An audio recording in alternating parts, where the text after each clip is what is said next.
మెదక్ జిల్లా నిజాంపేటలో రోడ్డు నిర్మించాలని 4 గ్రామాల ప్రజలు రిలే నిరాహార దీక్షలు ప్రారంభించారు. నిజాంపేట నుంచి నస్కల్, నందగోకులం, నగరం, రాంపూర్ వెళ్లే ప్రధాన రహదారి గత 20 ఏళ్లుగా గుంతలమయంగా మారింది. రోడ్డుపై కంకర తేలి తీవ్ర ఇబ్బందులు పడుతున్నామని గ్రామస్తులు ఆవేదన వ్యక్తం చేశారు.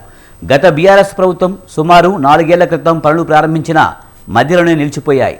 దీంతో తాము గ్రామాలకు వెళ్లాలంటే తీవ్ర ఇబ్బందులు పడుతున్నామని పలువురు వాపోయారు. తమ గ్రామాలకు 108 వాహనం కూడా రాని పరిస్థితి నెలకొందని ఆవేదన వ్యక్తం చేశారు. రాష్ట్ర ప్రభుత్వం వెంటనే రోడ్డు నిర్మాణ పనులు ప్రారంభించాలని డిమాండ్ చేశారు.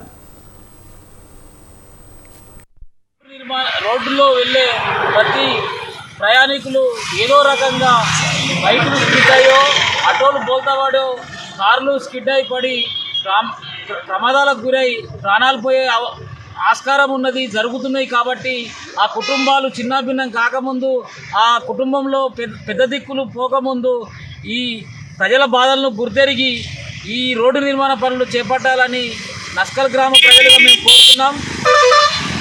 వెంటనే ఈ రోడ్డు నిర్మాణ పనులు చేపట్టాలి. లేని ఎడల నిరాహార దీక్షలు ఇలాగనే కొనసాగుతాయి. ఈ రోడ్డు నిర్మాణ పనులు జరిగేంత వరకు మేము ఈ విధంగానే కూర్చుంటామని తెలియజేస్తున్నాం. ఈ రోడ్డులో వెళ్ళే ప్రతి ప్రయాణికులు ఏదో రకంగా బైకులు స్కిడ్ అయ్యి